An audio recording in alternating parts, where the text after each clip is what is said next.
Okay guys, నా ఇప్పుడు marking media గురించి తెలుసుకుందాం. సోషల్ మీడియా, వైఫై మీడియా టైప్లో మార్కింగ్ మీడియా ఏంటి? ఈ మార్కింగ్ మీడియా యొక్క యూటిలైజేషన్ లేకపోతే మార్కింగ్ మీడియా యొక్క కాన్సెప్ట్ ఏంటి అంటే సింపుల్ కాన్సెప్ట్. చూడండి, ఇప్పుడు నా దగ్గర వైట్ బోర్డు ఉంది. వైట్ బోర్డు మీద ఇప్పుడు నేనేం చేయాలనుకుంటున్నాను, మంచిగా ఒక ఫ్లవర్ బొమ్మ వేయాలనుకుంటున్నాను. జస్ట్ ఇమాజిన్ కదా. ఏం సార్ భలేగేసినారు బొమ్మ అని డౌట్ వచ్చింది కదా.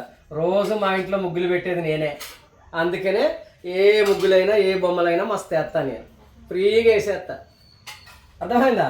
సో ఇప్పుడు బోర్డు మీద ఒక బొమ్మ వేయాలనుకున్నా, బొమ్మ వేసేసినాం, క్లియర్ కట్. ఇప్పుడు మీకు వైట్ చాక్ పీస్ ఇస్తా, వైట్ కలర్ చాక్ పీస్. చూడండి అమ్మా, వైట్ కలర్ చాక్ పీస్ ఇచ్చి బొమ్మ వెయ్యి అన్నాను. వేసినావు, నువ్వు సూపర్ వేసినావు, నీ తప్పేంలే. మరి కనపడుతుందా చూసేవనుక బొమ్మ? నువ్వు ఇక చెప్పాలి, సార్ నేను వేసినా సార్, నా తప్పేం లేదు, బోర్డు తెల్లగా ఉన్నది, చాక్ పీస్ తెల్లగా ఉన్నది, ఇంకేం కనపడుతుంది సార్, అంతే కదా. మరి అంటే ఇక్కడ రెగ్యులర్గా మనం ఇండస్ట్రియల్ వర్క్లో వర్కింగ్ చేసేటటువంటి క్రమంలో రకరకాల జాబ్స్ మీద, అది కాస్టింగ్ సర్ఫేస్ కావచ్చు, మెషినింగ్ సర్ఫేస్ కావచ్చు, రఫ్ సర్ఫేస్ కావచ్చు, హై క్వాలిటీ ప్రెసిషన్ సర్ఫేస్ కావచ్చు, వీటి మీద గీతలు గీయాల్సినటువంటి సందర్భం ఎదురైతే ఖచ్చితంగా నువ్వు గీసినటువంటి ఆ గీత క్లియర్ విజిబిలిటీ అనేది ఉండాలి. క్లియర్ విజిబిలిటీ లేకపోతే ఫర్దర్గా వర్క్ చేసేటప్పుడు నీకే ప్రాబ్లం. మళ్ళీ నువ్వు ఏడలైన గీసినావో నీకే కనిపించట్లేదు, ఇంకేం కొడతావు అక్కడికి? ఫైలింగు లేకపోతే కట్టింగు పాసిబుల్ కాదు కదా. అంటే నువ్వు కట్టింగ్ ఆపరేషను, చిప్పింగ్ ఆపరేషను, లేకపోతే ఫైలింగ్ ఆపరేషను, మెషినింగ్ ఆపరేషను, ఏ ఆపరేషన్ చేసేటప్పుడైనా ఎంత మెటల్ రిమూవ్ చేయాలి, ఎక్కడ వరకు రిమూవ్ చేయాలి అంటే నువ్వు మార్కింగ్ చేసినటువంటి లైన్స్ అనేవి క్లియర్ విజిబిలిటీ అనేది ఉండాలి. మరి క్లియర్ విజిబిలిటీ ఉండడానికి అదేమన్నా నీకు నచ్చినటువంటిది బ్లూ మార్కరు, రెడ్ మార్కరా? కాదు కదా. జాబు రకరకాల రంగుల్లో ఉంటాయి జాబులు. ఇప్పుడు నా దగ్గర ఒక రస్ట్ బట్టిన కాంపోనెంట్ ఉన్నది. రస్ట్ బట్టిన కాంపోనెంట్ నల్లగా ఉంటుంది, నల్లగా. మెషినింగ్ అయిపోయిన సర్ఫేస్ ఉంటుంది, తల తల తల తల తెల్లగా మెరుస్తుంది. మరి ఇలాంటి రకరకాల ఇండివిజువల్ సర్ఫేసెస్ మీద మార్కింగ్ చేసినటువంటి లైన్ క్లియర్గా విజిబుల్గా ఉండాలంటే నువ్వు ఏం చేయాలి అంటే సింపుల్, ఒక రకమైనటువంటి కలర్ కోటింగ్ని అప్లై చేయాలి. ఏం చేయాలి మనం? దానికి ఒక డిఫరెంట్గా కనపడేటటువంటి కలర్ కోటింగ్. ఎప్పుడైతే కలర్ కోటింగ్ అప్లై చేసినామో ఆ అప్లై చేసేటటువంటి కలర్ కోటింగ్ని మనం ఇక్కడ మార్కింగ్ మీడియా అంటాం, లేకపోతే మార్కింగ్ మీడియం అన్నా మీడియా అన్నా ప్రాబ్లమే లేదు. సో రకరకాల సందర్భాలలో మనం మార్కింగ్ చేసేటటువంటి క్రమంలో మనం గీసినటువంటి లైన్ క్లియర్గా విజిబుల్గా కావాలి అంటే మార్కింగ్ మీడియం అనేటటువంటిది మ్యాండటరీ. మార్కింగ్ మీడియం అంటే ఏంలే, జాబు మీద మనం అప్లై చేసేటటువంటి ఒక కోటింగ్ లేయర్, అది పౌడర్ రూపంలోనా, పేస్ట్ రూపంలోనా, లిక్విడ్ రూపంలోనా అనేది తర్వాత. మనం అప్లై చేసేటటువంటి వన్ లేయర్ ఆఫ్ కోటింగ్ ఏదైతే ఉందో ఆ లేయర్ ఆఫ్ కోటింగ్నే మనం పిలిచేటటువంటిది మార్కింగ్ మీడియం అంటాం. ఎందుకు మార్కింగ్ మీడియం రిక్వైర్మెంట్ అంటే సింపుల్, స్క్రైబింగ్ చేసినటువంటి లైన్ క్లియర్గా విజిబుల్గా కనిపించాలి అంటే మార్కింగ్ మీడియం కావాలి, అదర్వైజ్ నో మ్యాండటరీ, అవసరమే లేదు. ఇప్పుడు చూడండి, సపోజ్ ఇప్పుడు నా దగ్గర తెల్ల జాబ్, జాగ్రత్తగా గమనించండి, తెల్లటి జాబ్ మీకు ఇచ్చేసిన. ఇప్పుడు నేను దీని మీద తెల్లని పెన్నుతో గీత గీయండి అన్నాను. కనపడుతుందా? తెల్లటి జాబు మీద తెల్లటి పెన్ను కనపడుతుందా? కనిపించదు. కానీ ఇప్పుడు కనపడుతుంది చూడండి. తెల్లటి జాబు మీద నేనేం చేసినానో చూడండి, మొత్తం బ్లూ అప్లై చేసేసిన. తెల్లటి జాబు మీద మొత్తం బ్లూ కలర్ అప్లై చేసేసిన. అంటే ఒక లేయర్ ఇప్పుడు నా లెక్కలో జాబు తెల్లదే, కానీ నేను అప్లై చేసిన కోటింగ్ బ్లూ కోటింగ్. ఇప్పుడు చూడండి పిల్లలు, ఏ రంగు చాక్ పీస్తో గీయమన్నాను మిమ్మల్ని? తెల్లని చాక్ పీసే. ఇదిగో తెల్లని చాక్ పీస్తోని గీత గీస. నేను గీసిన లైన్ కనపడుతుందా లేదా నీకు? ఇప్పుడు క్లియర్గా కనపడుతుంది. అంటే ఇక్కడ ఏం అర్థం చేసుకోవాలి? ఆ లైన్ కనిపించడమే నీ కాన్సెప్ట్, ఇక అంతకు మించి వేరే ఏం లేదు. మార్కింగ్ మీడియం ఎందుకు కనపడాలి అంటే different types of coloured surfaces మీద మనం గీసినటువంటి లైన్ క్లియర్ విజిబిలిటీ ఉండాల్సిందే, ఉంటేనే మనకి వర్కౌట్ అవుతుంది. ఆ క్లియర్ విజిబిలిటీ కోసం మనం అప్లై చేసే ఒక లేయర్ ఆఫ్ కోటింగ్ ఏదైతే ఉందో దాన్ని మనం మార్కింగ్ మీడియం అనే పేరుతో పిలవాలి. అంతేనమ్మా. మరి ఈ మార్కింగ్ మీడియంలో ఎన్ని రకాలు ఉన్నాయి? బోల్డ్ అన్ని ఉంటాయి. నా ఇష్టం నీ ఇష్టం. గోడకి ఎన్ని రంగులు వేస్తామంటే ఉన్న రంగులు బోల్డ్ అని రంగులు ఉంటాయి, నీకు నచ్చిన రంగు వేసుకోవచ్చు కదా. ఇక్కడ కూడా మార్కింగ్ మీడియంలో డిఫరెంట్ వేరియేషన్స్ అనేటటువంటివి ఉన్నాయి. ఓకే, మరి ఎన్ని రకాల మార్కింగ్ మీడియంస్ ఉన్నాయి అని అడిగినప్పుడు there are different types of marking mediums are available. Number of marking mediums ఉన్నాయి. ఏంటి వాటి పేర్లు అని అడిగితే సింపుల్. ఒకటి వైట్ వాష్, వైట్ వాష్. రెండోది బ్లూ పౌడర్. మూడవది పర్షియన్ బ్లూ.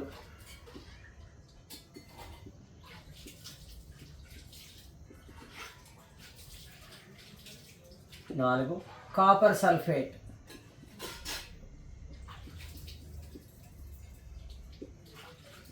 ఐదు సెల్యులోజ్ లాకర్. ఈ 5 రకాల మార్కింగ్ మీడియంస్ని మనం రెగ్యులర్గా ఉపయోగించడం అనేటటువంటిది జరుగుతుంది. 5 రకాలమ్మా. చూడండి, నిన్నగాక మొన్న ఇస్రో ప్రశ్న పత్రంలో వీటిల్లో ఏదైనా వచ్చిందా? లేదా బియుఎల్లో కానీ బిహెచ్ఎల్లో పర్షియన్ బ్లూ వచ్చింది కదా, కాపర్ సల్ఫేట్ కూడా వచ్చింది కదా, బ్లూ పౌడరా 2 మార్కులు వచ్చినాయి. అలాగని ఏమన్నా పెద్ద స్టోరీ అంటే ఏముండదు, చిన్న స్టోరీయే. కాకపోతే ఇండివిజువల్గా దేనికి దానికి గుర్తుపెట్టుకోవాలి. ఓకే సరే, ఎగ్జామ్లలో సబ్జెక్ట్ నుంచే వస్తుంది, ఎక్కడి నుంచి బయట నుంచి రాదు. మనకు సబ్జెక్ట్ తెలుసుంటే వచ్చిందంటే పడిపోతుంది, లేకపోతే డౌట్లో పడతాం అంతే. ఓకేనా? సరే, మరి ఎప్పుడైతే మనం ఈ మార్కింగ్ మీడియా అన్నామో, మార్కింగ్ మీడియాలో మనం ఉపయోగించేటటువంటి డిఫరెంట్ వేరియేషన్స్ ఏంటి అని అడుగుతాడు. అడిగినప్పుడు వైట్ వాష్ వాడతాం, బ్లూ పౌడర్ని ఉపయోగించుకుంటాం, పర్షియన్ బ్లూని ఉపయోగించుకుంటాం, కాపర్ సల్ఫేట్ని వాడతాం, సెల్యులోజ్ లాకర్ని కూడా మనం ఉపయోగించుకోవడం జరుగుతుంది. మరి ఇప్పుడు వీటి గురించి ఒక్కొక్క దాని గురించి కొన్ని విషయాలని మనం తెలుసుకునేటటువంటి ప్రయత్నం చేద్దాం. ఒక్కొక్క దాని గురించి కొన్ని విషయాలు ఏంటవి అనేది చూద్దాం. అయితే ఇక్కడ మనం గమనించాలి, ఒక డౌట్ రావాలి. సార్ ఇన్ని రకాలు, ఇన్ని వేరియేషన్స్ ఎందుకు మనకి? ఇన్ని వేరియేషన్స్ ఎందుకంటే సింపుల్. ఎప్పుడైనా సరే మనం మార్కింగ్ చేయాలని డిసైడ్ అయినప్పుడు బేసిక్ రూల్ ఏంటో గుర్తుపెట్టుకోండి. బేసిక్ రూల్ ఏంటి అంటే జాబు యొక్క కలరు చూడండి, ఇక్కడ దేని మీద అప్లై చేయాలి మనము? జాబు మీద. Next medium, job media. Job colour మరియు మీడియా కలరు ఒకదానికొకటి క్వైట్ ఆపోజిట్లో ఉండాలి. ఇది మాస్టర్ రూల్ అన్నమాట. మార్కింగ్ మీడియం చెయ్యాలి అంటే ఏం లెక్క? బ్లాక్ అండ్ వైట్ అంతే. నల్ల ప్యాంట్ వేస్తే తెల్ల సొక్కా వేయాలి, అర్థమైందా?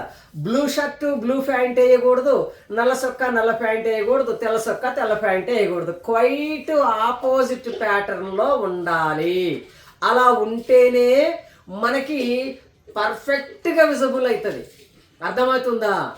క్వైట్ ఆపోజిట్ కలర్స్ ఉన్నాయనుకో, 2 మ్యాచింగ్ పర్ఫెక్ట్ ఉంటుంది. ఏది? మార్కింగ్ చేయడానికి, పెళ్లి చేసుకోవడానికి కాదమ్మా నేను చెప్పేది. ఓకేనా?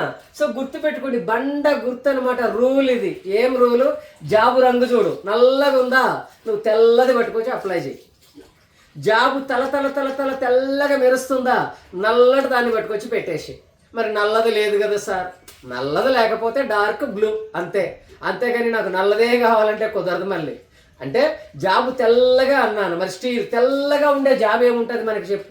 ఇప్పుడు ఈ కలర్లో మెటల్ జాబ్ ఏమైనా దొరుకుతుందా మనకి బోర్డు లెక్క? జస్ట్ చెప్పుకోవడానికి. అర్థమవుతుందా? అంటే దాని అర్థం ఏంటి? రెండిటికి మధ్య క్వైట్ ఆపోజిట్ మ్యాచింగ్ ఉండాలి, ప్యారలల్ కలర్స్ ఉండకూడదు. ఇది జాగ్రత్తగా మీరు గుర్తు పెట్టేసుకోవాలి. ఓకేనా?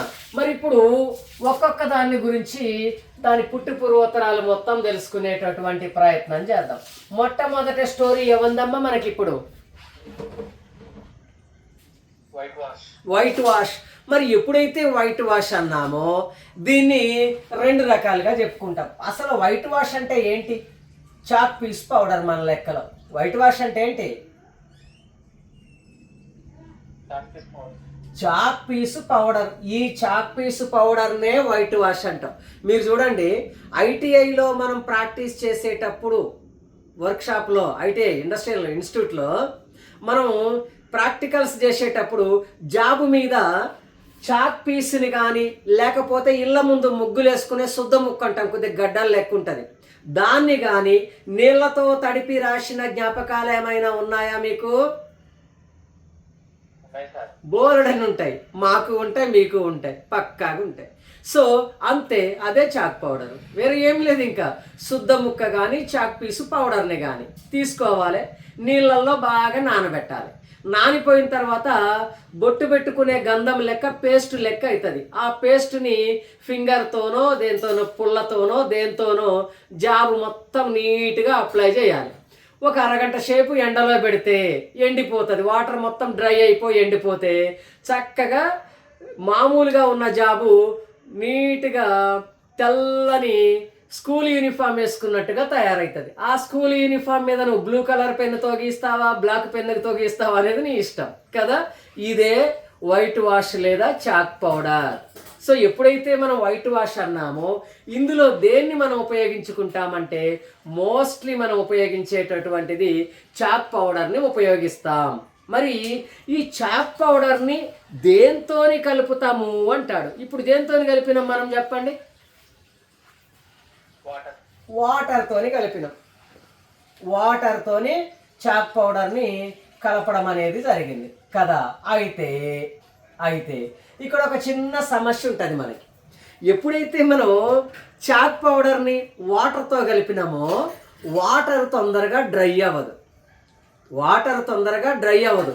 దాన్ని ఫ్యాన్ కిందన్నా పెట్టాలి, లేకపోతే ఎండలోనన్నా పెట్టాలి. కూల్ క్లైమేట్ కానీ ఉంటే అరగంట, గంట, 2 గంటల దాకా కూడా తడిలాగానే ఉంటుంది, శుద్ధ ముక్క ఆరదది. మరి ఇప్పుడు ఈ అమ్మ ఎంతసేపటి కారట్లేదు రే భయ్, ఏంది ఇది అని చిరాకు వస్తుంది. మరి ఇలాంటి సందర్భంలో ఫాస్ట్గా ఆరాలంటే వేగంగా ర్యాపిడ్గా ఉఫ్ అని 2 సార్లు ఊదితే మొత్తం డ్రై అయిపోవాలి, వేగంగా మనం వర్క్ చేసుకోవచ్చు. మరి ఇలాంటి సందర్భంలో ఏ రకమైన పరిస్థితి ఉంటుంది అంటే సేమ్ టు సేమ్ ఇదే చాక్ పౌడర్ని తీసుకెళ్తాం, కాకపోతే వాటర్లో కలపం. అప్పుడు ఎందులో కలుపుతామో తెలుసా? మిథిలేటెడ్ స్పిరిట్లో కలుపుతాం. ఎందులో కలుపుతాం? ముద్దుగా స్పిరిట్ అంటాము, ఒరిజినల్గా దాని పేరేంటంటే మిథిలేటెడ్ స్పిరిట్. అర్థమవుతుందా? సో ఈ మిథిలేటెడ్ స్పిరిట్లో కలిపితే స్పిరిట్కున్న లక్షణం ఏంటి చెప్పండి? వేపర్ అయిపోతుంది, ఉత్తగనే పెట్రోల్ లెక్క ఉత్తగనే గాలికి వెళ్ళిపోతుంది. సో ఈ విధంగా వేపరైజేషన్ అయ్యేటటువంటి లక్షణం స్పిరిట్కి పుష్కలంగా ఉంటుంది. కాబట్టి ఎప్పుడైతే నువ్వు చాక్ పౌడర్ అప్లై చేసేసి జాబ్కి అప్లై చేసి ఉఫ్ అని 2 సార్లు ఊదినావు అనుకో, నీట్గా డ్రై అయిపోతుంది. సెకండ్స్లో వితిన్ 1 మినిట్ లోపు డ్రై అయిపోతుంది, 1 నిమిషంలో అయిపోతుంది, అంతే, అంతకుమించి ఏం అవసరంలే. అదే మనం వాటర్తోని కానీ కలిపితే చాలా సేపు పడుతుంది వాటర్తోని. సో ఇప్పుడు ఈ రెండిట్లో మనకి తొందరగా డ్రై అవ్వడానికి బెస్ట్ ప్రొసీజర్ ఏంటి అంటే white wash mixed with methylated spirit అనేటటువంటిది బెస్ట్గా మనం చెప్పడానికి అవకాశం ఉన్నది. అర్థమవుతుందా పిల్లలు? సో ఈ 2 రకాల ప్రొసీజర్ని మనం ఉపయోగిస్తాం. అయితే ఇక్కడ ఒక చిన్న సమస్య కూడా ఉన్నది. మిథిలేటెడ్ స్పిరిట్ అనేటటువంటిది ఒక చిన్న బొమ్మ వేస్తాను, ఆ బొమ్మను చూసి మీకు ఏం అర్థమవుతుందో చెప్పండి అమ్మా.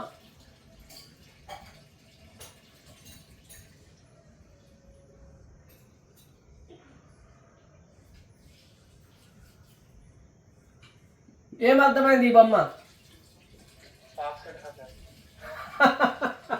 డేంజర్ డేంజర్ బొమ్మ, అది నాకు వచ్చిన టేస్ట్. అర్థమైందా? ఇది హాని కలిగించేది అని అర్థం. హాని కలిగించేది, అర్థమైందా? విష పదార్థం లాంటిది. ఎప్పుడైతే మనం అది తొందరగా ఆరాలని ఉఫ్ ఉఫ్ అంటున్నామో ఆ స్మోక్ మనకి లంగ్స్లోకి వెళ్ళిపోయినప్పుడు లంగ్స్ ప్రాబ్లం రావడానికి అవకాశం ఉంటుంది. అందుకనే చూడండి, మనం టీవీలలో వార్తలు చూస్తుంటాం, కల్తీ సారా తాగి చనిపోయినారు. నంబర్ ఆఫ్ టైమ్స్ మనం వింటాం. కల్తీ సారాలో కలిపేది ఏంది? స్పిరిట్. అదే స్పిరిట్. ఆ స్పిరిట్ కలిపితే చాలా పవర్ఫుల్ ఉంటుంది. లంగ్స్ను మొత్తాన్ని సప్ప చేసేస్తుంది. అది లోపల పేగుల్ని కూడా కన్నాలు పెట్టేస్తుంది. అంత డేంజర్ అది. కాకపోతే వాడాల్సిన అవసరం వచ్చినప్పుడు వాడవచ్చు. But you should wear your respiratory equipment. Nose mask లాంటివి మనం వాడితే దానివల్ల ఎఫెక్ట్ లేకుండా మనం తప్పించుకోవచ్చు. అర్థమవుతుందా? సో ఇప్పుడు చెప్పండి, ఎప్పుడైతే వైట్ వాష్ అన్నామో మార్కింగ్ మీడియంలో ఏం జరుగుతుంది ఇక్కడ? ఒకటి చాక్ పౌడర్ని తీసుకొని వాటర్తో మిక్స్ చేయొచ్చు. రెండోది అదే చాక్ పౌడర్ని పట్టుకెళ్ళి మిథిలేటెడ్ స్పిరిట్తో కూడా మనం కలపచ్చు. వాటర్తో కలిపితే డ్రై అవ్వడానికి టైం ఎక్కువ అవుతుంది. మిథిలేటెడ్ స్పిరిట్తో కలిపితే డ్రై అవ్వడానికి తొందరగా అవుతుంది. కాకపోతే మిథిలేటెడ్ స్పిరిట్ కొంచెం ఇంజూరియస్ టు హెల్త్ అన్నట్టుగా మనం గమనించాలి. ఇది గమనించండి. మరి ఈ చాక్ పౌడర్ మాత్రమే వాటర్ మిథిలేటెడ్ స్పిరిట్ అయినా ఇంకేమైనా ఉందా అంటే చూడండి, ఇప్పుడు చాక్ పౌడర్ కాకుండా ఇందులో రెండో రకమైన తెల్లని పదార్థాన్నే పట్టుకొస్తున్న రెండోది ఏంటో తెలుసా? ఇది వైట్ లెడ్ పౌడర్. ఏంటమ్మా ఇది? White lead powder. ఇది ఒక రకమైనటువంటి కెమికల్ అనుకోండి. ముందేమో చాక్ పీస్ని తీసుకున్నాం, చీప్ అండ్ బెస్ట్ మన పక్కనే ఉంటుంది అది. ఇప్పుడు వైట్ లెడ్ పౌడర్ని తీసుకున్నాం. This is also one of the chemical powder అని అనుకోవాలి. పేరులోనే ఉన్నది, తెల్లగా ఉంటుంది. ఎట్లుంటుంది? తెల్లగా బర్రెపాలు లెక్క తెల్లగా ఉంటుంది. చెప్తుంటాడు కదా ఇన్స్టాగ్రామ్ వీడియోలలో, సేమ్ అట్లనే. అక్క నేను నిజంగా తెల్లగా వస్తానా అక్క అంటే, ఉండ్రా తమ్మి బర్రెపాలు లెక్క తెల్లగా వస్తావు. చూసే ఉంటారు కదా మీరు. పౌడర్ డబ్బా మొత్తం పూసేస్తుంది తమ్మునికి. ఇక్కడ కూడా అదే లెక్క, తెల్లని కెమికల్ పౌడర్. ఏంటి ఆ కెమికల్ పౌడర్ అంటే వైట్ లెడ్ పౌడర్. ఇది ఒక మెటల్, లెడ్ అనేది మెటల్ లెక్క ఉన్నది కదా, మెటల్తో తయారైనటువంటి ఒక పౌడర్ అనుకోవచ్చు. మేబీ పూర్తి హిస్టరీ నాకు కూడా పెద్ద ఐడియా లేదు. బట్ దాని నేమ్ అయితే వైట్ లెడ్ పౌడర్. మరి దీన్ని తీసుకొచ్చి దేంతోని కలపాలి అని అడుగుతాడు. దీన్ని పట్టుకొచ్చి టర్పెంటైన్ అనేటటువంటి కెమికల్తో మనం కలపవచ్చు. టర్పెంటైన్ ఎక్కడ వాడతామో చెప్పండి? టర్పెంటైన్ అనేది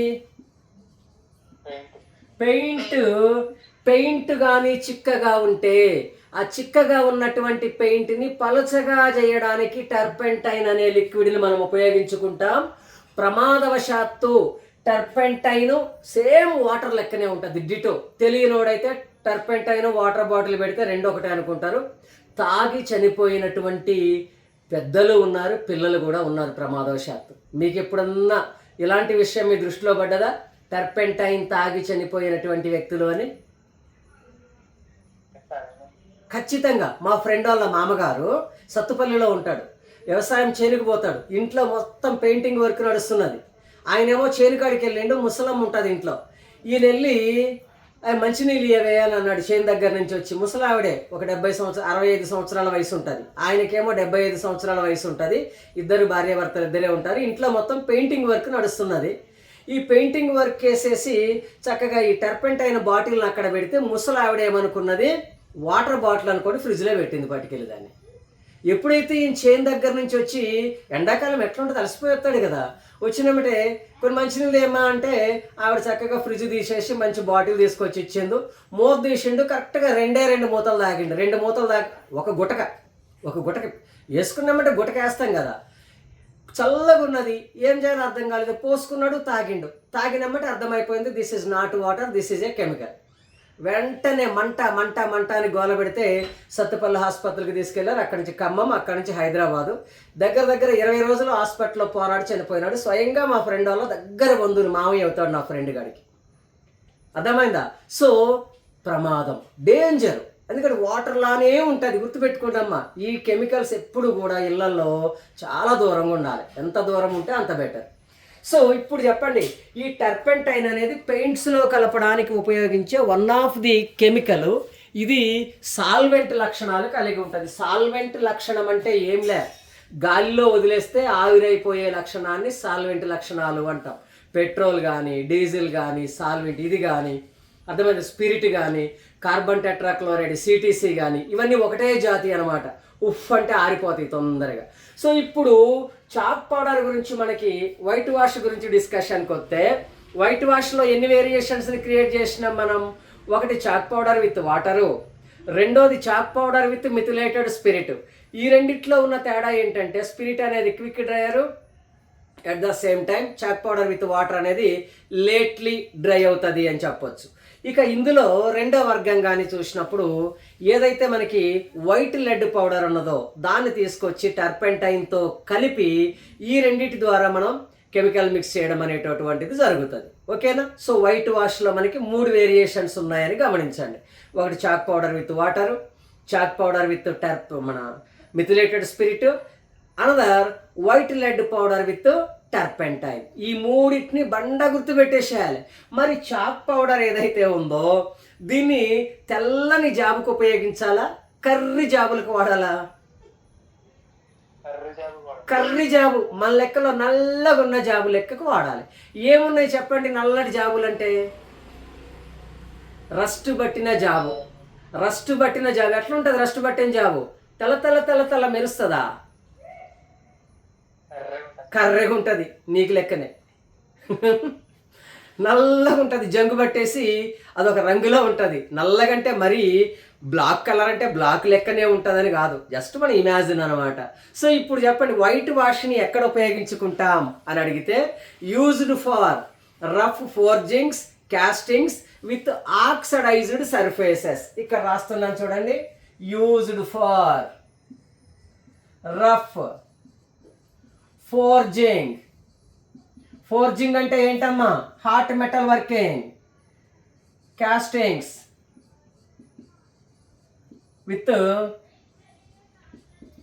విత్ రస్టెడ్ సర్ఫేస్. రస్టెడ్ అనొచ్చు, లేకపోతే ఆక్సిడైజ్డ్ సర్ఫేస్ అయినా అనొచ్చు. సో నల్లగా ఉండేటటువంటి కాస్టింగ్ జాబులు, కరగబెట్టి అచ్చుబోసినటువంటి జాబులు నల్లగానే ఉంటాయి. ఫోర్జింగ్ చేసిన తర్వాత జాబు అది నల్లగానే ఉంటుంది. అదేవిధంగా రస్టింగ్ పట్టిన జాబు లేదా ఆక్సిడైజింగ్ అయిన జాబు అది కూడా నల్లగానే ఉంటుంది. ఇలాంటి రస్టెడ్ సర్ఫేసు, ఫోర్జింగు, కాస్టింగ్లు నల్లగా ఉంటాయి. కాబట్టి మనం చెప్పుకున్న రాజ్యాంగంలో రూల్ ప్రకారంగా నల్లదానికి తెల్లదాన్ని మ్యాచ్ చేయాలి. కాబట్టి దీనికి చాక్ పౌడర్ని ఉపయోగించడం అనేది జరుగుతుంది. అయితే ఒక చిన్న వేరియేషన్ గమనించాలి. ఏంటి ఆ వేరియేషన్ అంటే, ఇక్కడ చాక్ పౌడర్ అనేది మైక్రాన్ లేయర్ అంటుతుందా, కొంచెం మందమే అంటుతుందా? చాక్ పౌడర్ కొంచెం మందం అంటుతుంది. చాక్ పౌడర్ అనేది సన్నంగా మైక్రో లేయర్ అంటదు, కొంచెం దొడ్డుగా అంటుతుంది. ఎప్పుడైతే లావుగా అంటుతుందో మనం స్క్రైబర్తో గీసినప్పుడు అంత యాక్యురసీగా ఉండదు. అందుకనే హైలీ ప్రెసిషన్ జాబులకి చాక్ పౌడర్ని వాడకూడదు. హైలీ ప్రెసిషన్ అంటే ఏంటి? లైన్ గీయాలి, లైన్ వరకు మైక్రాన్స్లో మెటల్ని రిమూవ్ చేయాలి. అంత హైలీ యాక్యురేటెడ్ రిక్వైర్మెంట్ ఉండేటటువంటి జాబులకి వైట్ వాష్ అనేటటువంటిది వర్కౌట్ కాదు. ఎందుకంటే దీని యొక్క లేయర్ మందం ఎక్కువ ఉంటుంది. ఎక్కువ మందంగానే ఉంటే దానివల్ల లైన్ యొక్క యాక్యురసీ, పర్ఫెక్షన్ అనేటటువంటిది రాదు. అర్థమైందా పిల్లలు? దీన్ని జాగ్రత్తగా గుర్తుపెట్టుకోండి. ఓకేనా? డన్నా? ఇది మొదటిది. ఇక రెండోది ఏదైతే ఉందో ఈ రెండోది బ్లూ పౌడర్. రెండోది ఏంటి? Blue powder. ఎప్పుడైతే మనం బ్లూ పౌడర్ అన్నామో డైరెక్ట్గా కమర్షియల్ పౌడర్ ఇది. Commercial blue. బ్లూ అంటే ఏదో ఇంటర్నేషనల్ బ్రాండ్ కాదు. బట్టలు ఉతికితే తెలుపు ఉందా మనకి టీవీలో అడ్వర్టైజ్మెంట్ కదా. ఇప్పుడంటే ఉజాలా సుక్కలు, ఆజాలా సుక్కలు అవి వచ్చినాయి. ఇంతకుముందు సుక్కలు గిక్కలే ఉండేవి కావు. డైరెక్ట్గా 2 స్పూన్లు బ్లూ పౌడర్ వేయాలి, బాగా నీళ్ళలో కలపాలి, ఉతికిన బట్టలు అందులో ఒక్కసారి ముంచి ఆరేస్తే ఎంత కర్రీ బట్టలైనా మాసిపోయిన బట్టలైనా స్కూల్లో యూనిఫాము తెల్లగా తెల్లగా కనపడుతూ ఉండేవి. కొద్దిగా ఎక్కువ పెడితే white appearance by blue appearance కనపడేది చాలా రోజుల దాకా, ఒక 3-4 రోజుల దాకా కదా. మీకు కూడా అనుభవం ఉండే ఉంటుంది తెల్ల డ్రెస్ వేసుకొని ఉంటే కదా. సేమ్ అదే బ్లూ పౌడర్, వేరే బ్లూ ఏం కాదమ్మా. నార్మల్గా మనం ఉపయోగించేటటువంటి కమర్షియల్ బ్లూ పౌడరే. ఇండస్ట్రియల్ పౌడర్ వేరు, ఇంట్లో పౌడర్ వేరు, సపరేట్ ఏం కాదు, ఒకటే పౌడర్. ఈ బ్లూ పౌడర్ని తీసుకొచ్చి మరి ఎందులో కలుపుతాం? దీన్ని కలపాలి కదా ఎందులో ఒక దాంట్లో. ఎందులో కలుపుతామంటే చూడండి, ఒకటి మిథిలేటెడ్ స్పిరిట్. మిథిలేటెడ్ స్పిరిట్లో కలుపుకుంటాం. లేదా రెండో ఆప్షన్ కూడా ఉంది, కార్బన్ టెట్రాక్లోరైడ్. Carbon tetrachloride. ఈ మిథిలేటెడ్ స్పిరిట్లో కానీ కార్బన్ టెట్రాక్లోరైడ్, సిటిసి అంటాం మనం. CTC carbon tetrachloride cleaning agent కింద వాడతాం కదా, అదే ఇది. ఓకే, ఈ రెండిట్లో ఈ రెండు లిక్విడ్ ఏదన్నా కలిపి చక్కగా కలిపితే పాలు నీళ్లు కలిసినంత బెస్ట్గా కలిసిపోతుంది. పాలు నీళ్లు కలిపినామనుకో మనకి ఎక్కడన్నా కలిసింది కలవలేదు అనే తేడా ఉంటుందా? మొత్తం ఒకే లిక్విడ్ లెక్క అయిపోతుందా? ఒకటే లెక్క డిజాల్వ్ అయిపోతుంది. సేమ్ మనకి కమర్షియల్ గ్లూని తీసుకొచ్చి మిథిలేటెడ్ స్పిరిట్లో కలిపిన లేకపోతే కార్బన్ టెట్రాక్లోరైడ్లో కలిపిన పర్ఫెక్ట్గా డిజాల్వ్ అయిపోతుంది. నువ్వు ఎక్కడన్నా ఒక బ్రష్ను ఉపయోగిస్తాం, దాన్ని బట్టికెళ్ళి జాబ్ మీద రాస్తే చక్కగా అంటుకుంటుంది, వెంటనే ఆరిపోతుంది. అయితే చిన్న మైనస్ ఉంటుంది దీనికి. నువ్వు రాసిన తర్వాత ఫ్రాక్షన్ ఆఫ్ సెకండ్స్లో ఆరిపోతుంది. ఉఫ్ అని ఒక్కసారి అంటే ఆరిపోతుంది. అయితే ఏదైనా చిన్న క్లాత్ ఇట్లా దానికి టచ్ అయిందనుకో చెరిగిపోతుంది, వెంటనే జరిగిపోతుంది. అందుకే నేను చేస్తాను తెలుసా, దీనికి విత్ షెల్లాక్ మిక్స్ చేస్తాం. దీనికి షెల్లాక్ విన్నారా ఎప్పుడైనా? షెల్లాక్ అనే మాట, గమ్ము. షెల్లాక్ అనేటటువంటిది ఒక గమ్ము. మనము ఈ ఎలక్ట్రికల్ వర్క్ చేసే, వైండింగ్ వర్క్ చేసే వాళ్ళు కానీ, ప్లంబింగ్ వర్క్ చేసే వాళ్ళు కానీ మొత్తం అయిపోయిన తర్వాత జాయింట్ దగ్గర బ్రష్ పెట్టి ముక్కు పొడుం కలర్లో ఉన్నటువంటి చిన్న కలర్ని అప్లై చేస్తాడు. దానికి దారం చుట్టిన తర్వాత గమ్ము లెక్క అంటుకుపోయి ఇక బయటికి రాదు అది. సేమ్ టు సేమ్ మనం కూడా ఏం చేస్తామంటే కమర్షియల్ గ్లూని తీసుకున్నాం ఒక 2 స్పూన్లు, అందులో కొద్దిగంతా మిథిలేటెడ్ స్పిరిట్ కానీ లేకపోతే సిటిసి ఏదో ఒకటే, 2 కలపాల్సిన అవసరం లేదు, ఏదో ఒకటి రెండిట్లో కలిపేసి గిరా తిప్పితే మొత్తం కరిగిపోయి పాల లెక్క అయిపోతుంది. అందులో షెల్లాక్ బాటిల్ తీసుకొని ఒక 4 చుక్కల షెల్లాక్ అందులో వేసేసి మళ్ళీ నీట్గా కలిపేసినాం అనుకో, షెల్లాక్ కూడా అందులో డిజాల్వ్ అయిపోతుంది. షెల్లాక్ ఎందుకు వేయాలి అంటే నువ్వు దీన్ని బట్టికెళ్ళి జాబుకి రాసిన తర్వాత ఆరిపోతుంది కదా, ఆరిపోయిన తర్వాత నువ్వు చేత్తో ఇలా తుడిచినా చెరగదు ఇంకా. అదే నువ్వు షెల్లాక్ వేయకపోతే ఉఫ్ అంటే చాలు అన్న ఆరిపోయిన బ్లూ మళ్ళీ పక్కకు కొట్టుకుపోతుంది. అందుకనే షెల్లాక్ని కూడా మనం అందులో ఇంక్లూడ్ చేయడం అనేది జరుగుతుంది. సో గుర్తుపెట్టుకోండి, కమర్షియల్ బ్లూ పౌడర్ ఏదైతే ఉందో ఈ కమర్షియల్ బ్లూ పౌడర్ని మిథిలేటెడ్ స్పిరిట్లో కలపొచ్చు, కార్బన్ టెట్రాక్లోరైడ్లో కలపొచ్చు. ఈ రెండిట్లో ఎందులో ఒక దాంట్లో కలిపిన తర్వాత ఒక 4-5 చుక్కల షెల్లాక్ లిక్విడ్ని అందులో కలిపేసి అంటిస్తే చక్కగా జాబుకు అంటుకుంటుంది, వెంటనే చెరిగిపోయే అవకాశం ఉండదు. ఒకవేళ నువ్వు అలా షెల్లాక్ చుక్కలు వేయకపోతే దాని మీద గట్టిగా ఎయిర్ కంప్రెస్ అయినా లేదు లిక్విడ్ ఏమన్నా వాటర్ కూలెంటో ఏది పడ్డా వెంటనే చెరిగిపోతే మనకు వర్కౌట్ కాదు. సో అందుకనే షెల్లాక్ని ఖచ్చితంగా కలపాల్సిందే. ఇది మనకున్నటువంటి రెండో విధానం ఏంటిది? Blue powder with methylated spirit or carbon tetrachloride. మరి దీన్ని దేనికి ఉపయోగించుకుంటాం అని అడిగితే సింపుల్. ఏ కలర్లో ఉంది ఇది? Blue colour. ఇది ఫైల్డ్ సర్ఫేస్ కానీ ఆర్ మెషిన్డ్ సర్ఫేస్ కానీ, ఫైల్డ్ సర్ఫేస్ కానీ లేదా మెషిన్డ్ సర్ఫేస్, సింపుల్గా చెప్పాలంటే తలతలా మెరిసేటటువంటి సర్ఫేసెస్ అని చెప్పొచ్చు. ఫైలింగ్ అయిపోయిన సర్ఫేసు తలతలా మెరుస్తుంది, మెషినింగ్ అయిపోయిన సర్ఫేసు తలతలా మెరుస్తుంది. అలా మెషినింగ్ అయిపోయిన సర్ఫేసులకి మాత్రమే ఇది మనకి పనికొస్తుంది. అర్థమవుతుందా? సో ఇది మనకున్నటువంటి blue powder with methylated spirit అని చెప్పాలి. ఇక ఇందులో ఇంకొకటి ఉన్నది బ్లూ, అది కూడా బ్లూయే. ఇంకొకటి ఏంటి? అది కూడా బ్లూయే. దీన్నే ప్రషియన్ బ్లూ అంటాం, లేకపోతే పర్షియన్ బ్లూ అంటాం. రకరకాల పేర్లతో పిలిచే విధానంలోనే తేడా ఉంటుంది. PRUSSION ప్రషియన్, లేదు ఇక్కడ రాసినట్టు పర్షియన్ బ్లూ, ప్రషియన్ ఎలా అన్నా మనకి టెక్నికల్గా ఒక అక్షరం మారడం వలన వచ్చిన నష్టమేం లేదు. ఇక్కడ గ్రామరు ఉండదు, గ్రామర్కి తోకలు ఉండవు. మనకి నచ్చిన పదం దాన్ని చూసి ఎస్ ఇది అనుకుంటే ఇది అంతే. టెక్నికల్గా ఉన్న బోనస్ అదే. నీకు ఇంగ్లీష్ ఫ్లూయెంట్గా రాకపోయినా నిన్ను అడిగేవాడు కొట్టేవాడు ఎవ్వడు ఉండడు. నువ్వు చెప్పే మాట అవతలోడికి అర్థమైతే చాలు అంతే. నువ్వు రాసిన స్పెల్లింగ్ని చూసి అవతలోడు ఓహో అనుకుంటే చాలు, అంతేనమ్మా. సో పర్షియన్ బ్లూ వాస్తవానికి ఇదేంటి అంటే this is one of the paste. మనకి ఏదైతే మనం ఉపయోగించేటటువంటి ఓడామస్ క్రీము, పొద్దున్నే ఉపయోగించే బ్రష్ పేస్ట్ ఎలా ఉంటాయో సేమ్ ఇందులో ఒక పేస్ట్ అనేటటువంటిది ఉంటుంది, బ్లూ కలర్ పేస్ట్. ఈ బ్లూ కలర్ పేస్ట్ని మనం ఏమంటాము?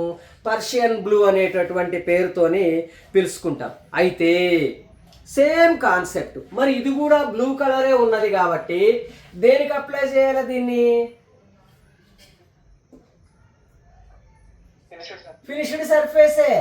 ఇది కూడా ఫినిష్డ్ సర్ఫేసే, తలతల మెరిసేటటువంటి సర్ఫేస్కే దీన్ని వాడాలి. అయితే దీనికి ఒక ప్రత్యేకత ఉంది.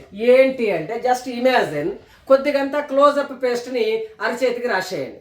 క్లోజప్ పేస్ట్ని అరచేతికి రాసేయండి. ఒక అరగంట ఉండండి. డ్రై అవుతుందా ఇంకా పచ్చిగానే ఉంటుందా? పచ్చిగానే ఉంటుంది. ఒక అరగంట 2 గంటల వరకు అట్లనే కనపడుతుంది. సేమ్ టు సేమ్ దీనికి ఉన్నటువంటి పరిస్థితి కూడా అంతే. దీన్ని అందుకని ఏమంటామో తెలుసా? Late dryer. లేట్ డ్రైయర్ అంటాం. అంటే ఉన్న 5 ఉన్నాయి కదా మనకి, ఉన్న 5టిలోకెల్లా లేట్గా డ్రై అయ్యే ఓడరా అంటే ఈడేగా. ఈయన్ని ఒకరోజు అప్లై చేసి ఇవాళ అప్లై చేసినావు, రేపు పొద్దున వచ్చి వాడిని ఎత్తి మీద చేయంటినా నీకు వెంటనే అంటుకుంటుంది తడిగా. అట్లా ఉంటుంది అనమాట. కాకపోతే దీనికి కొంత ప్రత్యేకత ఉంది. ఈ పేస్ట్ ఏదైతే ఉందో పర్షియన్ బ్లూ పేస్ట్ని, దీన్ని మార్కింగ్తో పాటుగా సర్ఫేస్ అలైన్మెంట్స్లో కూడా మనం ఉపయోగించుకుంటాం. సర్ఫేస్ అలైన్మెంట్ అంటే ఎక్కడెక్కడ వచ్చినాయో చెప్పండి మనకి. సర్ఫేస్ అలైన్మెంట్ వర్కులు స్క్రాపింగ్, సర్ఫేస్ అలైన్మెంట్ చేసినట్టే కదా స్క్రాపర్. సో దీన్ని స్క్రాపింగ్ చేసేటప్పుడు ఆడుకుంటాం. అర్థమైందా? అదేవిధంగా ల్యాపింగ్ చేసేటప్పుడు ఉపయోగించుకుంటాం. అదేవిధంగా మ్యాటింగ్ అంటే ఏంటి? ఒక షాఫ్ట్ ఉంది, ఇంకొక బుష్ ఉన్నది. ఈ రెండిటికి మధ్య మ్యాచింగ్ ఎంతవరకు వస్తుంది చెక్ చేయాలి కదా మనం, మ్యాటింగ్ అంటాం దాన్ని. ఈ మ్యాచింగ్ చెక్ చేయడానికి కూడా మనం దీన్నే ఉపయోగించుకుంటాం. ఎందుకంటే మైక్రాన్ లేయర్ ఒక్కసారి ఇలా అన్నాం అనుకో మొత్తం అంటేస్తుంది. అలాగని ఎంత మందం ఉంటుందా లేయర్ అంటే మైక్రాన్ అనమాట. మైక్రాన్ కంటే చిన్న లేయర్ ఉంటుంది, కానీ బ్లూ కలర్ క్లియర్గా కనపడుతూ ఉంటుంది. సో జనరల్గా ఒకదానికొకటి మ్యాచింగ్ సర్ఫేసులు చేసే దగ్గర వెరీ వెరీ ఇంపార్టెంట్. మ్యాచింగ్ సర్ఫేసులు చేసే దగ్గర దేన్ని ఉపయోగిస్తామంటే పర్షియన్ బ్లూని మాత్రమే వాడతాం, ఇంకా దేన్ని వాడం మ్యాచింగ్లో. అర్థమైందా? ఒక సర్ఫేసు దీని మీద ఇంకొక సర్ఫేసు మ్యాచింగ్ చేయాలి, రెండిటికి దేన్ని వాడాలి? పర్షియన్ బ్లూ అప్లై చేయాలి, ఇంకొక జాబుతో రబ్ చేయాలి. చూస్తే ఎక్కడైతే నీకు బ్లూ అంటిందో నీకు అర్థమైపోద్ది, ఇక్కడ హై స్పాట్ ఉన్నది, దాన్ని తీసేస్తాం మళ్ళీ అంటే హై స్పాట్స్ని రికగ్నైజ్ చేయడానికి ఏ రకమైన మార్కింగ్ మీడియంని మనం వాడతాము అంటే పర్షియన్ బ్లూనే వాడతాం. సో గుర్తుపెట్టుకోండి, ఎక్కడ ఉపయోగిస్తాం పర్షియన్ బ్లూ అంటే సింపుల్గా చెప్పాలి, సర్ఫేస్ అలైన్మెంట్ లేదా దీన్నే మ్యాటింగ్ పార్ట్స్ అంటాం లేదా మ్యాచింగ్ సర్ఫేసెస్ అంటాం. నువ్వు ఎట్లా చెప్పుకున్నా కాన్సెప్ట్ నీకు అర్థమైతే చాలు. అదేవిధంగా ల్యాపింగ్ చేసేటప్పుడు కూడా దీన్ని ముందుగా ప్రీ స్పాట్స్ని మొత్తాన్ని క్లీన్ చేసుకోవడానికి ఉపయోగించుకుంటాం. అట్లానే స్క్రాపింగ్ చేసేటటువంటి సందర్భంలో కూడా దీన్ని మనం ఉపయోగించుకోవడం అనేటటువంటిది జరుగుతుంది అనమాట. అంటే వాస్తవానికి ల్యాపింగ్ చేసేటప్పుడు ల్యాపింగ్ పేస్ట్ అంటాం. ల్యాపింగ్ చేయడానికంటే ముందు అసలు ఎంత వేరియేషన్ ఉందో చూద్దాం కదా. ల్యాపింగ్ అనేది సెకండరీ, దానికంటే ముందు నువ్వేం చేయాలి, అసలు ఈ రెండింటికి మధ్య ఎంత తేడా ఉంది. మరి ఎట్లా తెలుస్తుంది ఎంత తేడా ఉందో? వెంటనే పర్షియన్ బ్లూ అప్లై చేసేసి రన్నింగ్లో పెట్టి 4 సార్లు తిప్పినామనుకో, ఆటోమేటిక్గా అర్థమవుతుంది, ఓకే ఇవన్నీ హై స్పాట్స్ ఉన్నాయి బాబోయ్, చాలా తేడా ఉందిరా అయ్యా. వెంటనే ఇక ఈ మొత్తం దుడిపేసేసి ల్యాపింగ్ పేస్ట్ పెట్టి మళ్ళీ ల్యాపింగ్ చేసుకుంటాయి ఆ హై స్పాట్స్ మొత్తం పోవడానికి. ఇది విధానం. సో మ్యాచింగ్ సందర్భాల్లో సర్ఫేస్ అలైన్మెంట్ వర్కుల్లో దేన్ని ఉపయోగించుకుంటామన్నప్పుడు చెప్పాలి, ఓన్లీ సర్ఫేసే కాదు, hole to hub, hub to shaft, లేకపోతే taper to taper matching work. అది ఎక్కడన్నా జరగండి, మేల్ ఫిమేల్ భాగాలకు మధ్య మ్యాచింగ్ వర్క్ నడుస్తున్నదంటే పర్షియన్ బ్లూ నీకు కావాల్సిందే. ఇక దప్ప నువ్వు దేన్ని వాడు. అర్థమైందా పిల్లలు? ఇది పర్షియన్ బ్లూ యొక్క ప్రత్యేకత.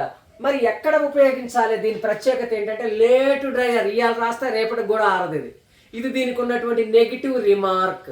మరి బ్లూ కలర్ కాబట్టి ఫినిషింగ్డ్ సర్ఫేసెస్కి వర్తిస్తుందా, నల్లని సర్ఫేస్కి పెట్టాలన్నా దీన్ని? Finished surface. అర్థమవుతుందా? సో ఎప్పుడైతే పర్షియన్ బ్లూ అన్నామో ఇది పేస్ట్ లెక్క చిన్న చిన్న ట్యూబ్స్లో మనకి అవైలబుల్గా ఉంటుంది. ఇది జాబ్ మీద 1 మైక్రాన్ లేయర్ని ఫామ్ చేయగలుగుతుంది. మ్యాచింగ్ పెయిర్స్ చేసేటప్పుడు పర్షియన్ బ్లూ యొక్క హెల్ప్ తీసుకోవడం జరుగుతుంది. ఇది లేటుగా డ్రై అవుతుంది కాబట్టి దాన్ని పొద్దాక మనం వాడాలంటే మనకు కొంచెం తలపోటు వ్యవహారం లెక్క ఉంటుంది. స్క్రాపింగ్ చేసే ముందు కానీ ల్యాపింగ్ చేయడానికంటే ముందు కానీ మనం పర్షియన్ బ్లూతోని అలైన్మెంట్ చేసుకొని ఎక్కడెక్కడ మ్యాటింగ్ పెయిర్లో వ్యత్యాసాలు ఉన్నాయో చెక్ చేసుకోవడం అనేటటువంటిది జరుగుతుంది. గుర్తుపెట్టుకోండి పిల్లలు. ఈ మధ్య కాలంలో పర్షియన్ బ్లూ గురించి ఎక్కడన్నా ఇదే టైప్ కాన్సెప్ట్ మీద ప్రశ్న వచ్చినట్టు నాకు ఎక్కడో అనిపిస్తుంది. గుర్తుందా మీకేమన్నా? క్వశ్చన్ ఏంటో చెప్పండి అమ్మా ఒకసారి. బ్లూ కలర్లో ఉండే మీడియా అంతే, లోపల ఇంటర్నల్కి ఏం పోలే ఇక.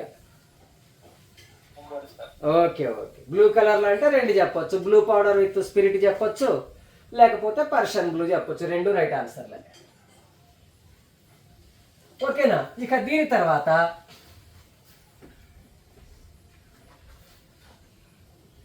తర్వాత నెక్స్ట్ మనకున్నటువంటిది ఏంటి అంటే కాపర్ సల్ఫేట్.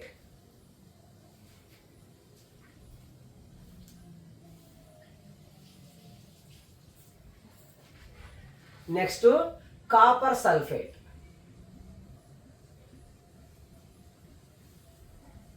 వాస్తవానికి ఈ కాపర్ సల్ఫేట్ అనేది పాయిజన్ అమ్మ. కాపర్ సల్ఫేట్ అనేది పాయిజన్, విషమే. ఇది కొద్దిగంతా నోట్లో టేస్ట్ చూద్దామంటే ఖతం, టాటా బాయ్ బాయ్, ఇంకేముండదు. ఇది పాయిజన్ అయినా సరే దీన్ని మనం మార్కింగ్ మీడియంలో వాడుకుంటాం. పాయిజన్ అయినా సరే మనం మార్కింగ్ మీడియంలో వాడతాం. ఎందుకు అంటే దీనికి కొన్ని ప్రత్యేకతలు ఉన్నాయి. ఏంటి ఆ ప్రత్యేకతలు అంటే చూడండి, వన్స్ స్టిక్ లాంగ్ టైం. దీని అర్థం ఏంటో చెప్పండి, మీకేం అర్థమైందో చెప్పండి. ఒక్కసారి కమిట్ అయితే నా మాట నేనేనంటది. ఇది ఒక్కసారి నన్ను అంటించినావంటే బిడ్డ, నన్ను క్లీన్ చేయడానికి నీ తాత ముత్తాతలు దిగి రావాలి. ఇక ఉత్తపుణ్యానికి జరగ నేను ఆ టైప్ క్యారెక్టర్ దీన్ని. అర్థమైందా? చూడండి, మనం ఒక్కొక్కసారి జాబుకు మార్కింగ్ చేసినాం. మనం చేసిన మార్కింగు ఏదో నువ్వు ఫైలింగు కట్టింగు చేస్తే పెద్ద ప్రాబ్లం ఉండదు. కానీ మెషినింగ్లో కానీ వాడినప్పుడు కూలెంట్ లాంటి వాటిని నువ్వు వాడితే నువ్వు వాడినటువంటి వైట్ వాష్ కానీ, బ్లూ పౌడర్ కానీ, పర్షియన్ బ్లూ కానీ, హై ప్రెషర్ కూలెంట్ జట్టు పెట్టినావు దానికి. ఈ హై ప్రెషర్ కూలెంట్ జట్టుకి ఉంటాయా ఈ నువ్వు ఎన్ని కథలు పడ్డా కానీ? చెరిగిపోతాయి. ఇక నువ్వు వెళ్ళి కళ్ళు దగ్గరికి పెట్టి నాకు లెక్క కళ్ళజోడు సర్దుకొని పంచులు ఎక్కడున్నాయో వెతుక్కోవాలి, కష్టమైపోతుంది. నీ కాన్సెప్ట్ ఏంది ఇక్కడ? నాకు అక్కడ హై ప్రెషర్ కూలెంట్ జట్టు పడుతుంది కాబట్టి ఎట్టి పరిస్థితుల్లో ఎగిరిపోకుండా స్టాండర్డ్గా ఉండేటటువంటి కలర్ కావాలి. దానికోసం నువ్వేం చెయ్యాలి? కాపర్ సల్ఫేట్ను ఉపయోగించాలి, అంతే. ఒరిజినల్గా అయితే దీని జోలికి ఎవరు వెళ్ళరు, ఎందుకంటే అది విష పదార్థం కాబట్టి ఒళ్ళు దగ్గర పెట్టుకోవాలి. అయినా సరే దీన్ని వాడతామంటే దీని యూజ్ స్పెషల్ పర్పస్ యూజ్ అనమాట. లాంగ్ టైం స్టిక్కింగ్లో ఉంటుంది.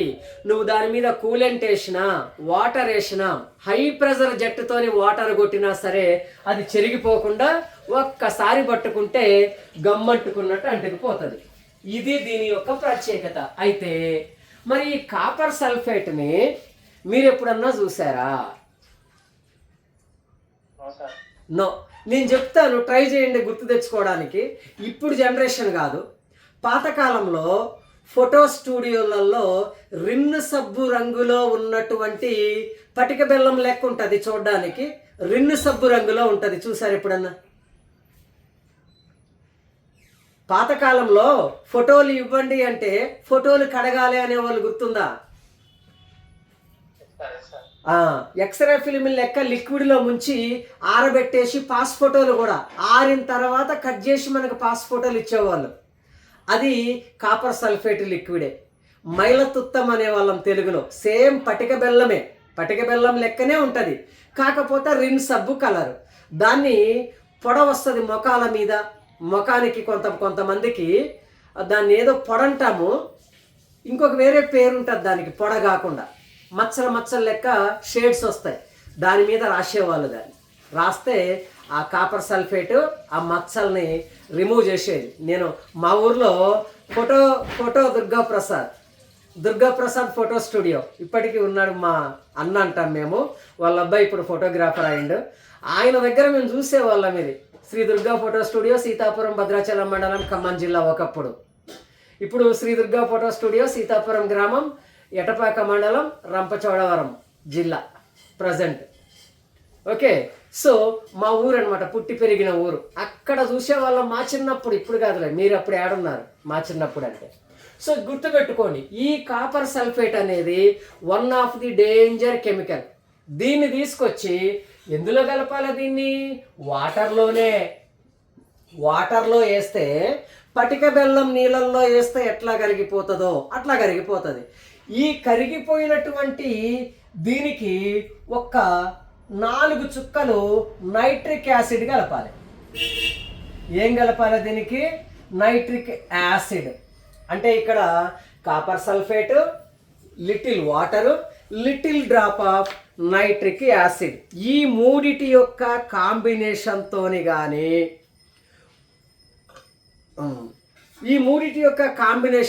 కానీ ఒక్కసారి లిక్విడ్ పేస్ట్ తయారు చేస్తే, పేస్ట్ కాదు లిక్విడే, ఈ లిక్విడ్ని కానీ ఎక్కడ వాడాలి? మళ్ళీ అది కూడా మెషిన్డ్ సర్ఫేస్కి అయితేనే అంటుకుంటుంది, ఎక్కడ పడితే అక్కడ అంటుకోదు. మెషిన్డ్ సర్ఫేస్ మీదనే అంటుకుంటుంది, రస్టెడ్ సర్ఫేస్ కానీ నల్ల సర్ఫేస్ మీద కానీ అంటుకుపోదు. మరి ఇది ఏ రకమైన కలర్ని ప్రొడ్యూస్ చేస్తుంది అని అడిగితే ఇప్పుడు చెప్పండి, ఏ కలర్ ప్రొడ్యూస్ అవుతుంది? మనం కాపర్ కలర్ అంటాం, తెలుసా? కాపరు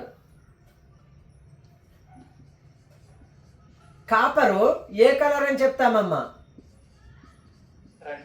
రెడ్డిష్ కలర్, ఎర్రగా జంగు పట్టినట్టుగా ఉంటుంది. తెల్లటి సర్ఫేస్ మీద దీన్ని రాసి అప్లై చేసినమ్మటే రెడ్డిష్ కలర్లోకి వెళ్తుంది. ఇక ఎప్పుడైతే రెడ్డిష్ కలర్లోకి వెళ్ళిందో చక్కగా నువ్వు గీతలు గీస్తే లోపలేమో తెల్ల సర్ఫేస్, పైన రెడ్, డార్క్ రెడ్, మన కాపర్ కలర్ అంటాం. మట్టి కుండ, ఎర్ర మట్టి కుండ ఉంటుంది చూసినాం, ఆ కలర్లోకి వస్తుంది. ఇక దీనికి ఉన్న ప్రత్యేకత ఏంటంటే once stick long time it will not remove. ఒక్కసారి అంటుకున్నదా ఇక దీన్ని రిమూవ్ చేయడానికి మళ్ళీ అదొక ప్రాసెస్. రిమూవ్ చేయాలంటే మళ్ళీ వేరే హెల్ప్ తీసుకొని దాన్ని క్లీన్ చేసుకోవాలి మొత్తం పని అయిపోయిన తర్వాత. ఇది దీనికి సంబంధించినటువంటి ప్రత్యేకత. అయితే దీన్ని మాత్రం కేర్ఫుల్గా ఎట్టి పరిస్థితుల్లో మెజరింగ్ ఇన్స్ట్రుమెంట్ దరిదాపుల్లోకి రానియకూడదు. ప్రెసిషన్ ఇన్స్ట్రుమెంట్స్ ఉంటాయి కదా, హైట్ గేజో, వెర్నియర్ క్యాలిపరో, మైక్రోమీటరో, పొరపాటున ఇది వెళ్ళి వాటికి అంటుకున్నదనుకో, చెరిగిపోతుందా అది తొందరగా?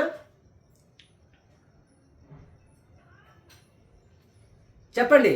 కాపర్ సల్ఫేట్ని కొద్దిగంతా లిక్విడ్ మైక్రోమీటర్ మీద అంటించేసిన పోద్దా ఇక అది తొందరగా? పోదు. అందుకనే దీన్ని ఎట్టి పరిస్థితుల్లో మెజరింగ్ ఇన్స్ట్రుమెంట్స్, ప్రెసిషన్ ఇన్స్ట్రుమెంట్స్ దరిదాపుల్లో కూడా వచ్చేటటువంటి పరిస్థితిని ఉంచకూడదు. అర్థమవుతుందా? ఇది మనకి కావలసినటువంటి కాపర్ సల్ఫేటు మరియు దానికి సంబంధించినటువంటి స్టోరీ. ఇప్పుడు చెప్పండమ్మా, కాపర్ సల్ఫేట్ అంటే ఏంటి? This is one of the chemical compound. It is mixed with water and some drops of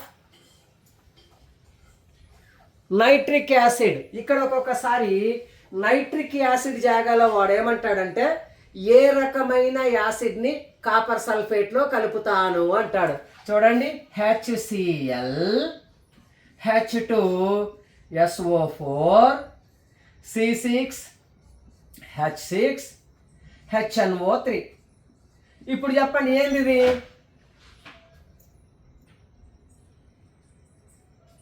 nitric acid chemical name ఏంటి వీటిలో ఉందా? None of the above. HNO3. చూడండి, HCl అంటే muriatic acid, hydrochloric acid. Hydrochloric acid దీన్నే muriatic మ్యూటారిక్ acid అంట. కొంచెం spelling variation, మ్యూటారిక్ మ్యూరియాటిక్ సంథింగ్ ఆ మీనింగ్ ఉంటుంది.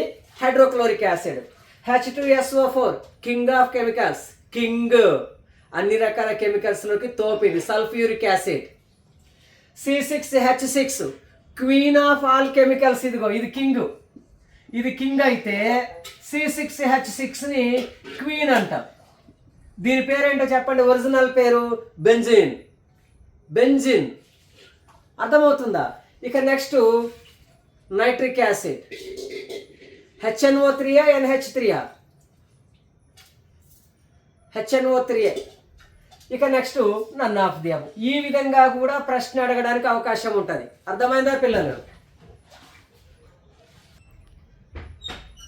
సో ఎప్పుడైతే మనము నైట్రిక్ యాసిడ్ అన్నామో దాని యొక్క కెమికల్ నేమ్ ఏంటి అంటే HNO3.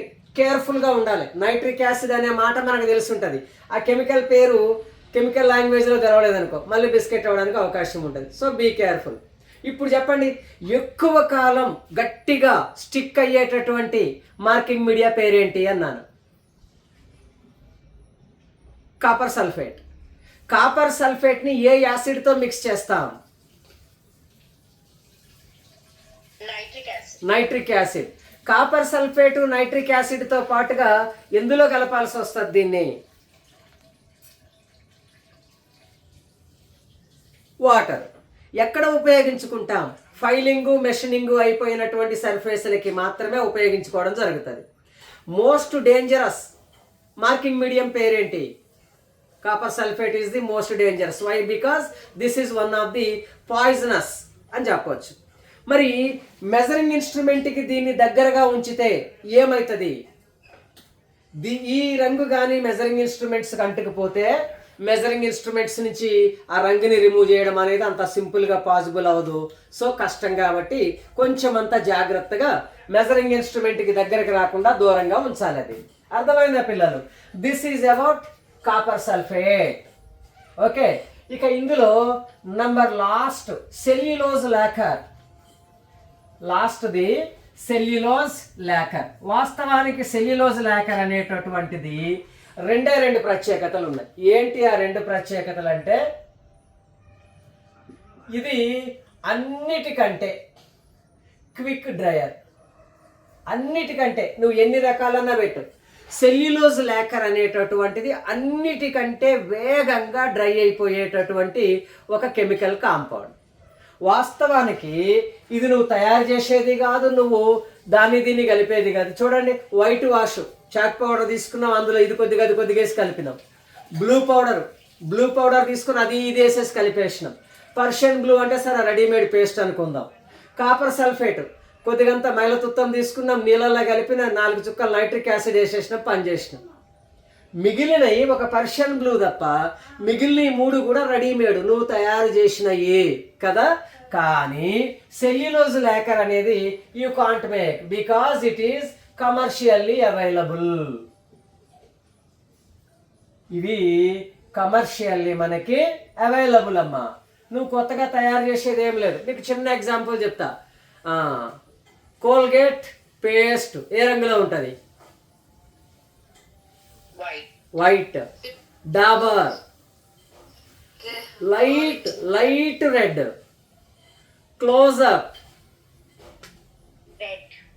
Pure red. అట్లనే బ్లూ కలర్ పేస్ట్లు కూడా మనకున్నాయి. బ్లూ కలర్లో వచ్చి క్రిస్టల్స్ లెక్క కనపడుతూ ఉంటాయి కదా. Same to same cellulose locker కూడా అదే బాపతి. ఇంకా అంటే నీకు ఏ రంగు కావాలిస్తే ఆ రంగు పేస్ట్ ట్యూబ్ని పట్టుకొచ్చుకోవడం అంతే. నీకు ఎన్ని రంగులు కావాలిస్తే అన్ని రంగులు. సో మిగతా అన్నిటికంటే డిఫరెంట్ వెరైటీస్ని ప్రొడ్యూస్ చేయగలిగేది ఏది, లేదా డిఫరెంట్ కలర్స్ని మనకి ఇవ్వగలిగింది ఏంది అంటే దట్ ఈస్ సెల్యులోజ్ లాకర్ అని చెప్పాలి. అర్థమైందా? This is the speciality of cellulose locker. So what is the speciality of cellulose locker అంటే ఏం చెప్పొచ్చు? క్విక్ డ్రయర్, వేగంగా డ్రై అయిపోతుంది. కమర్షియల్గా మల్టీ కలర్స్లో పేస్ట్ రూపంలో మనకి అవైలబుల్గా ఉంటుంది. జస్ట్ తీసుకొచ్చి జాబు సర్ఫేస్ మీద ఇలా రాసేస్తే నువ్వు చెయ్యి ఇలా పూర్తిగా తీసేసరికల్లా దారిపోయి ఉంటుంది. అర్థమైందా? ఇప్పుడు చెప్పండి, మరి ఇంత కన్వీనియంట్గా నీకు కావలసినన్ని రంగుల్లో అవైలబుల్గా ఉన్నప్పుడు మిగతా వాటితో నీకు అవసరమా? చెప్పమ్మా. అవసరమే. ఎందుకు అవసరం అంటే నా జాబు ఏమిది మార్కింగ్ పెన్ సర్ఫేస్ పైన ఉన్నంత గింత లేదు. నా జాబు 4 మీటర్ల వెడల్పు 4 మీటర్ల పొడవు ఉన్నది అనుకో. 4 మీటర్ల పొడవు 4 మీటర్ల వెడల్పు 12x12 సైజులో నా జాబ్ ఉన్నది. నువ్వు కానీ సెల్యులోజ్ లాకర్ ఒక్కొక్క పేస్టు 100-200 పెట్టి కొనుక్కొస్తే ఒక 25 పేస్టులు పడతాయి నీకు ఒక జాబుకి. అవుతుందా? కొంటావా? మరి అవుతుందా నీ వల్ల? అబ్బా మమ్మ నా దగ్గర డబ్బులు లేవు, మా కంపెనీ డబ్బులు రిలీజ్ చేయదు అంట కదా. సందర్భాన్ని బట్టి అవసరాన్ని బట్టి వాడాలి. ఎందుకంటే ఇప్పుడు ఫ్యాబ్రికేటెడ్ జాబులు ఉంటాయి. ఒక్కొక్క జాబుకి 1/2 లీటర్ బ్లూ పడుతుంది. ఇదిగో బ్లూ పౌడర్ ఉన్నది కదా, 1/2 లీటర్ బ్లూ కలిపితే 1/2 లీటర్ లిక్విడ్ కలిపితే బ్లూ పౌడరు, షెల్లాకు, మిథిలేటెడ్ స్పిరిట్ లేకపోతే సిటీసీ వేసి 1/2 లీటర్ కలిపితే ఒక్క జాబుకి సరిపోదమ్మా. ఒకే జాబుకి, రెండో జాబుకి కూడా కాదు, మళ్ళీ కలుపుకోవాలి. అర్థమైందా? మరి అంత పెద్ద పెద్ద జాబులకి నువ్వు ఇలాంటి కమర్షియల్గా కొనుక్కొచ్చి చిన్నది కొనుక్కొచ్చి 200 రూపాయలు అంటావు. దీన్ని దానికి పెట్టాలంటే అవుతుందా? ఎన్ని పెట్టాలి నువ్వు? ఇలాంటి పేస్ట్లు బోల్డ్ కొనుక్కు రావాలి. నీ వల్ల కాదు. అందుకనే సందర్భాన్ని బట్టి అని చెప్పాలన్నమాట మనం. సో సెల్యులోజ్ లాకర్ అనేది డిఫరెంట్ కలర్స్లో మనకి అవైలబుల్ ఉంటుంది. అట్ ద సేమ్ టైం ఇది వేగంగా ర్యాపిడ్గా డ్రై అయ్యేటటువంటి లక్షణం ఉంటుంది. ర్యాపిడ్స్లో అన్న ఆప్షన్ వస్తే బావా బామర్దులు ఇద్దరి పేర్లు చెప్పండి ఇప్పుడు ఈ 5గురిలో.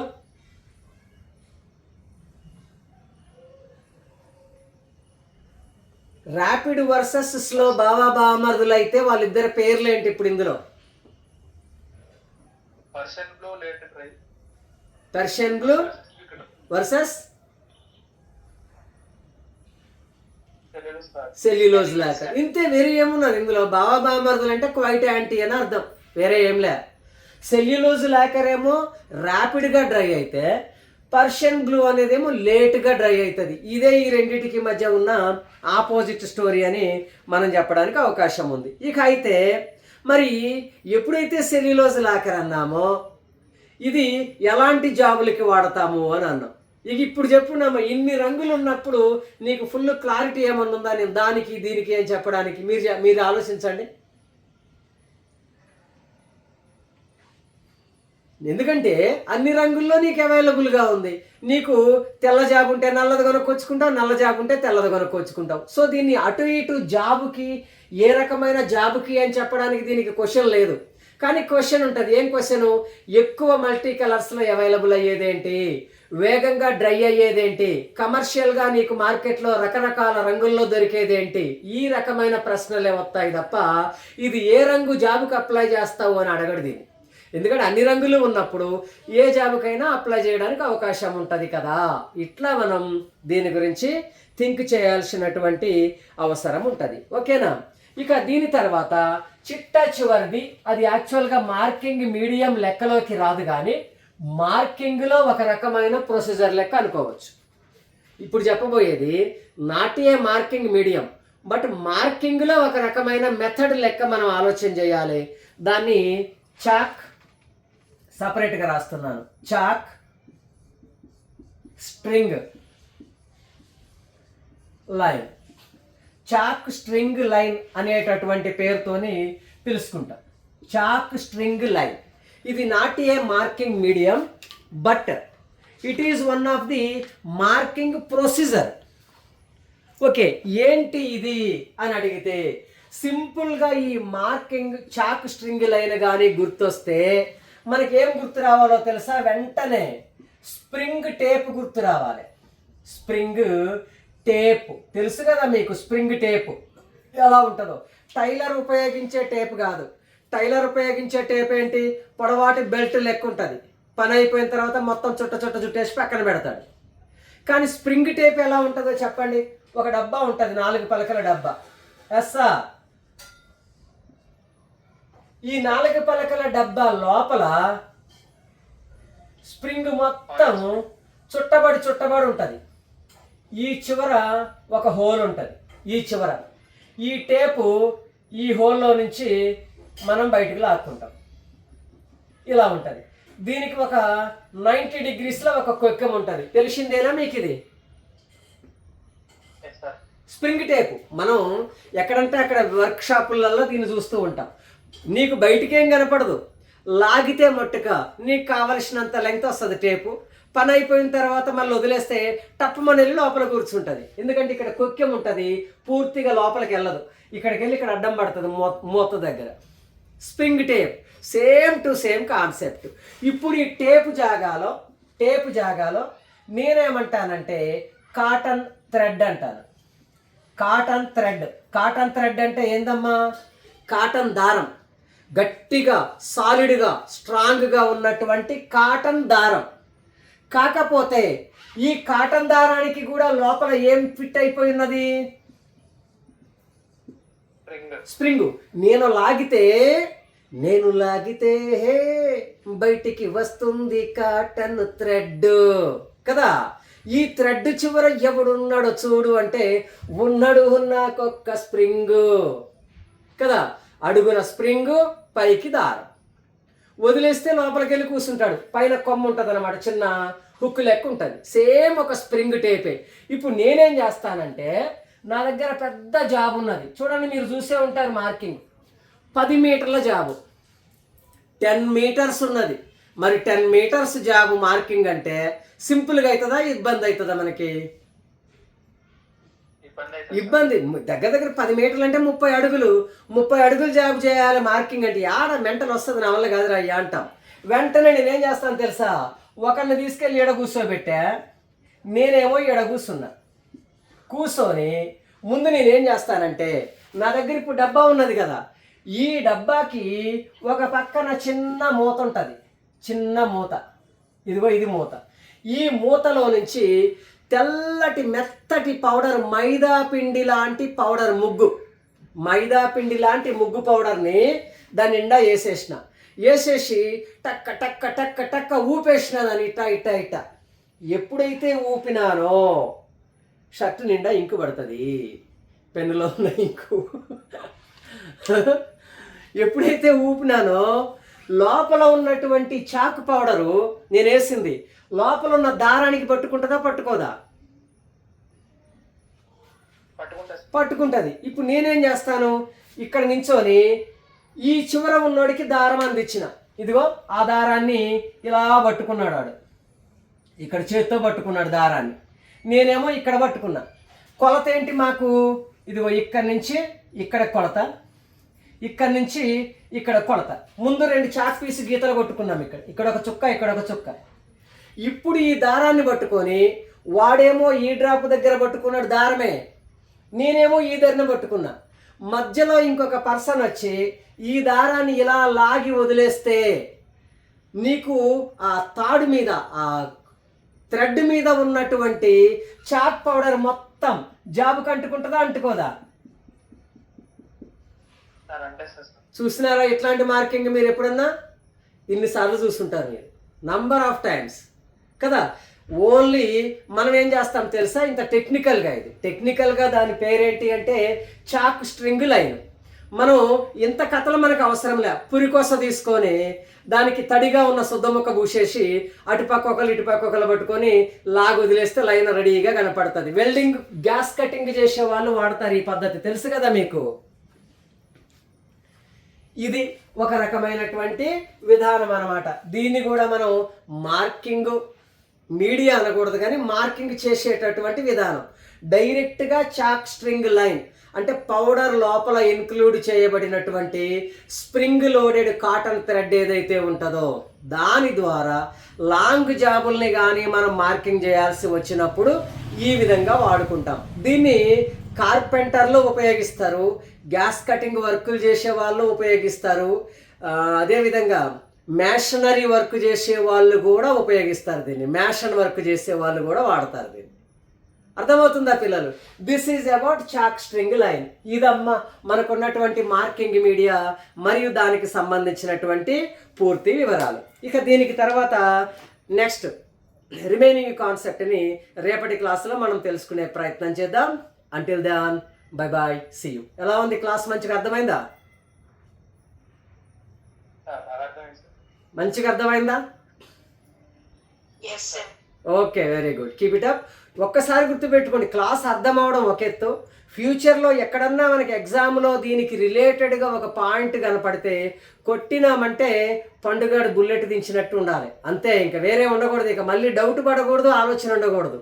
వైట్ వాష్ అన్నామా దాని 3 ఐటమ్స్ పక్కన రాయాలి, లేకపోతే సెల్యులోజ్ లాకర్ అన్నామా దానికి సంబంధించిన 2-3 విషయాలు మనం చెప్పగలగాలి. అట్లనే కాపర్ సల్ఫేట్ అన్నామా దాని హిస్టరీని మొత్తాన్ని మనం చెప్పేటట్టు ఉండాలి. అర్థమైందా? ఇట్లా దేనికి సంబంధించి దానికి డీటెయిల్డ్గా మీకు మైండ్లో ఎప్పటి కూడా స్టోరేజ్లో ఉంటే మనం ఎగ్జామ్లో ఏ ప్రశ్న వచ్చినా చక్కగా ఆన్సర్ చేసుకోవడానికి అవకాశం ఉంటుంది. ఓకేనా గైస్? రేపటి క్లాస్లో మళ్ళీ కలుద్దాం. Until then bye bye, see you.